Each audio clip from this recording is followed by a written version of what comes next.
Rodkang Francis examine les documents nécessaires à l'obtention de son visa pour l'étranger. Ce père de 2 enfants et avocat depuis 13 ans a expliqué qu'il décidait de partir à l'étranger pour faire avancer sa carrière et assurer une vie meilleure à sa famille. Nobody has to tell you the situation of things here in Nigeria.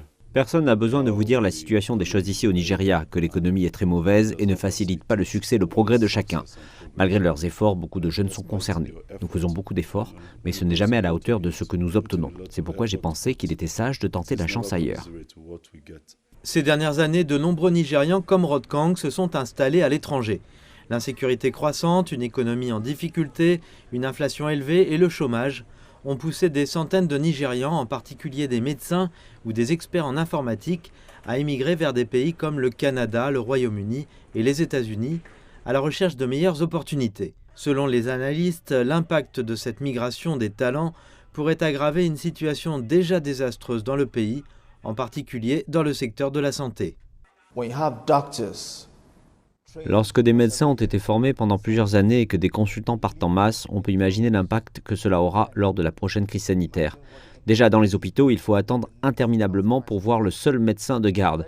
C'est en soi une crise. Nous étions déjà à la traîne en termes de ratio entre médecins et patients. Nous étions déjà à la traîne. Le prochain président nigérian devrait prêter serment en mai. Les analystes estiment que le nouveau gouvernement doit s'attaquer de front à ce problème et veiller à ce que des politiques soient mises en place pour garantir que les opportunités que les Nigérians recherchent dans d'autres pays puissent également être disponibles au Nigeria. Le président doit s'attaquer à ce problème comme s'il s'agissait d'une urgence nationale. Il doit d'abord trouver un moyen de raviver l'espoir pour les jeunes de ce pays.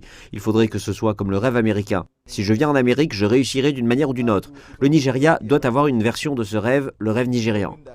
Nous devons avoir l'espoir dans ce pays que les choses vont changer. Ce ne sera peut-être pas immédiat, mais nous allons mettre en place des politiques économiques qui pousseront le Nigeria sur la voie du changement. Le président élu du Nigeria, Bola Tinubu, a promis de s'attaquer à la vague Japa en créant davantage d'emplois pour les jeunes et un environnement propice à la prospérité des entreprises, ainsi qu'en garantissant des réformes économiques.